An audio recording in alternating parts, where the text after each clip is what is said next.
So Moses Itauma blasts out Mariusz Wach in the second round to go 10-0. That was a statement. Now, Mariusz Wach is old, past his best, we all know that. But to put things in perspective, he took Frazer Clarke the distance. What was it, 2 fights back or 1 fight back? The fight before Frazer Clarke fought Fabio Wardley. He was taken 10 rounds by Mariusz Wach. Mariusz Wach is very tough. And by the way, that was only the second time in Mariusz Wach's entire career that he's been dropped. He's been stopped a number of times on his feet and with facial injuries, but that was only the second time he's ever been dropped by Moses Itauma. He's the guy that did it. 19 years of age, 9-0 going into this fight. Now, when I did the video about the fight the other day, there were some people in the comments expressing a little bit of concern. Many people expecting the fight to go the distance. Some people saying it was too soon to put a guy as young as Itauma in there against someone as experienced as Mariusz Wach. When you're talented, this talented, it's obviously not too soon, is it? People talk about experience. If you're good enough, you can trump experience with your ability. And that's obviously what Moses Itauma did here. Now look, this doesn't mean he's ready for the top guys in the heavyweight division right now. That's not what I'm saying. I'm saying if they move him quickly enough, and one of the other belts becomes vacant, I think he can break Mike Tyson's record and become the youngest ever heavyweight champion in history. It's obviously dependent on the politics, but I think they can do it. And so what they need to do now is get him out later on this year against the top 15 opponent, a ranking match for one of those international belts. Because look, folks, I know a lot of you guys want them to pump the brakes on Moses Itauma because he's so young. Maybe some of you guys are Mike Tyson fans who are worried and you don't want Mike Tyson's record to ever be broken. And some others are just more of a conventional type of mindset. But as I say, the thing is, Itauma turned professional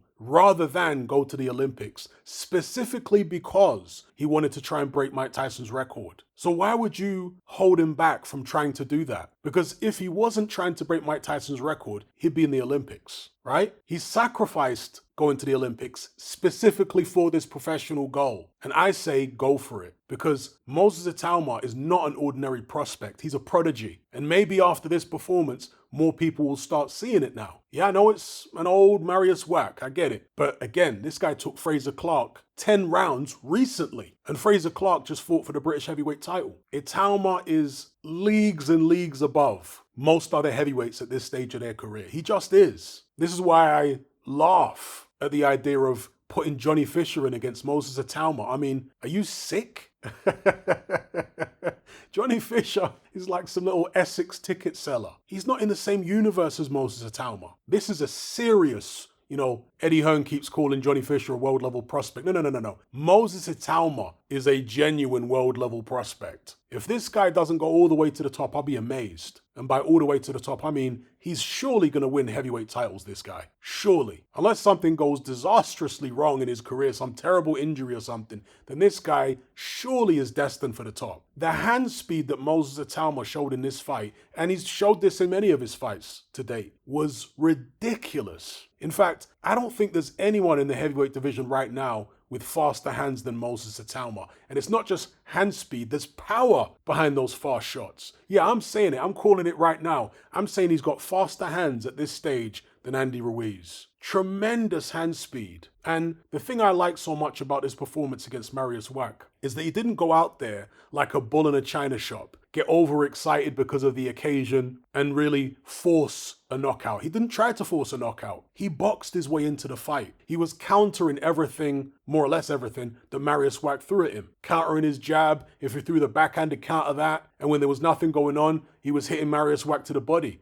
with hard, fast shots, which you could tell Mariusz Wach didn't like. It was a very mature approach from a very young fighter. And in the second round, when Itauma started opening up with combinations, you could tell that Mariusz Wach was disturbed by the shots that he was being hit with. And then he gets dropped by a tremendously fast combination, which Itauma likes. This reverse 1-2 combination he throws a lot. Down went Mariusz Wach for only the second time in his entire career. Think about the people he's fought that didn't put him down. Povetkin couldn't put him down. Dillian Whyte couldn't put him down. Klitschko couldn't put him down. Martin Bakole couldn't put him down. Jarrell Miller couldn't put him down. Hughie Fury, for whatever that's worth, couldn't put him down. Frazer Clarke couldn't put him down. This guy is extremely tough. Itauma just blasted him out like he was nothing. And finally, on the whole Mike Tyson comparison, right? Nobody is saying that Itauma is as good as, or even not as good as Mike Tyson. you're missing the point. There are some people saying, well, Itauma's not Mike Tyson, making the inference that he'd have to be as good as Tyson to break his record. No, he doesn't. The second oldest heavyweight champion in history was who? Floyd Patterson. Are you telling me that Lennox Lewis, Evander Holyfield, Riddick Bowe, Klitschko, Usyk,